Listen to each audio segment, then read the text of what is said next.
And one of the good news we had from the budget, government has announced a reduction in electricity tariffs for all classes of consumers.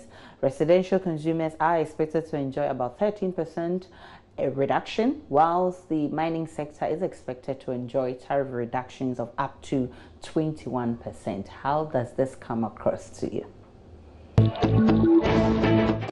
Personally, I think in the long run it will affect economic activity, in the sense that it will reduce the burden on petty traders.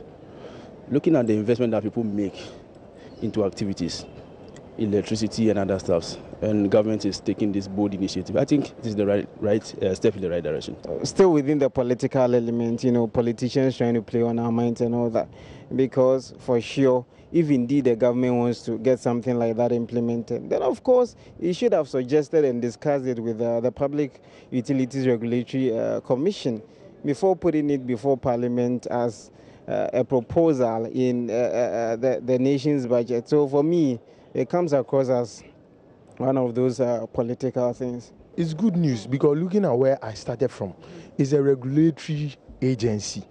Even though the government wants to do this, if the regulator says no, you can't go for it. So PULC has to do due diligence, because currently it's the heavy consumers that are subsidizing the electricity for the residential consumers. So if you could see the budget, say that for heavy industrial like the mining, they are having about 21 and we are having up to 13.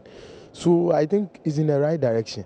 Critical look at 2016, there was this doomsaw or whatever that really affected a lot of companies, leading to some winding up and then some also cutting down the labor that they had, and it left a large number of people to be unemployed. In the long run, going down to affect our microeconomy and then the macroeconomy as well. So bringing up or reducing it by 13%, I think, would go in the long run to cut down the cost of individual corporate expenditure, and then subsequently allow some of these companies to come back to business and then moving forward employ a large number of people.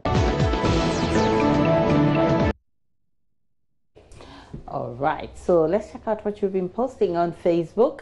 Judicious Road says, this came as good news to me because they promised and they have delivered. After all, SHS students have now forgotten how to spell doomso, and I think that's enough. Them there says that would be good, but I don't think we'll end up paying for it in a different way and form. It shouldn't be a promise and fail too. Muka Blessing says, corruption can never stop in Ghana, but it can reduce anyway. We're hoping that the government tries its best to reduce the rate of corruption. Bai Jeremiah says, it came as good news and full of hope. We only pray and hope that the budget should be implemented as planned so that the cost of production will be reduced.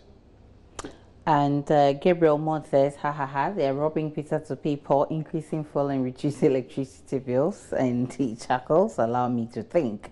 Everlasting Louise says, I'm hoping it will come to pass. Of course, Israel, and I'm hoping it will come to pass too, because one of the refreshing comments I heard from the minister was that secondary school students have even forgotten how to spell doomso because it's a thing of the past. We don't want to go back to darkness, so Mr. Furiata. All right. If they forget how to spell doomso, that's troubling. When free SHS has come, they've forgotten how to spell doomso. Well, in a way, I'm not troubled. It means free SHS is not working. Well, you want to argue from that point, but I know what I'm talking about. Let's check out.